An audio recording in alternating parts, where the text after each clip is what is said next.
Ikaw ang aking tala sa gabing madilim. Ikaw ang bawat sana sa lahat ng hiling. Sagot sa aking Tuluyan na ngang na-blackmail itong si Zoe dito nga ni Dax. Dahil sa ginawa ni Dax noon kay Zoe na hindi siya idinawit. Dito sa kaso nga ni Moira.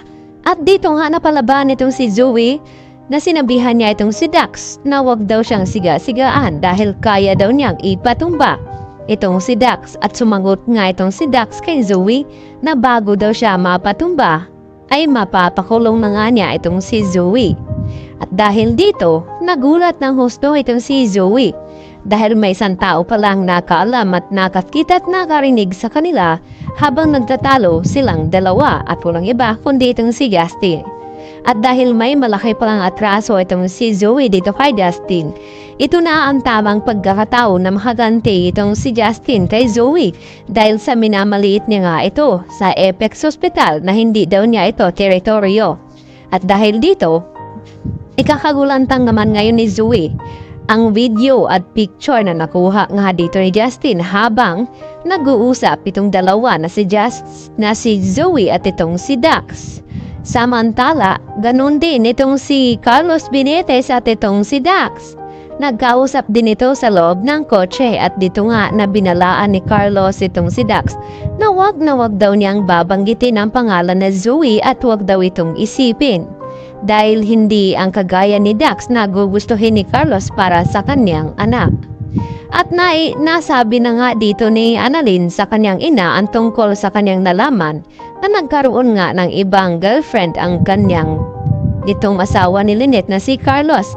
At ito naman na sinabi ni Lynette kay Annalyn na naintindihan naman daw niya itong si Carlos dahil doktor naman ito at hindi naman siya pangit dahil gwapo ito at posibleng makahanap talaga ng babae maliban sa kanya.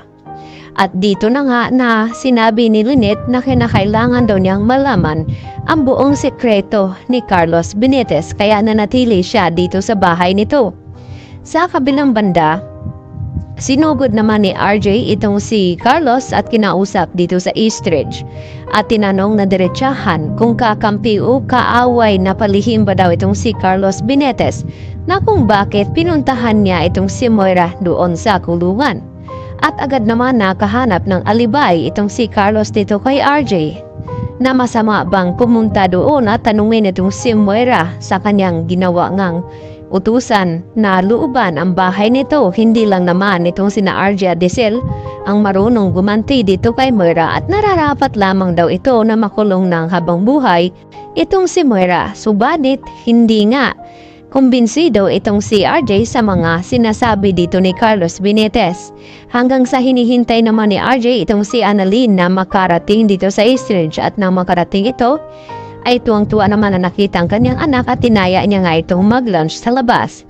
At maya-maya nga ay tinanong dito ni RJ kung nakapag-isip-isip na ba daw itong si Annalyn na lilipat na sa Eastridge upang doon na lamang ituloy ang kanyang residency.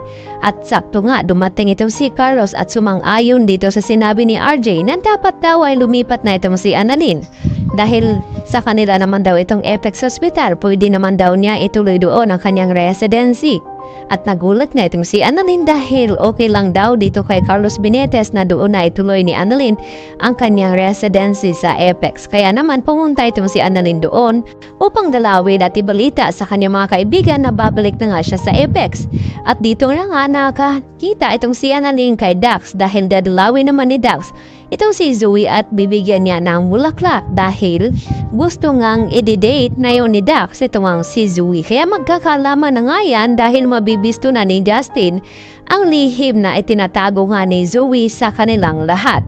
Kaya matakot ka na Zoe. Yan lang po at maraming salamat.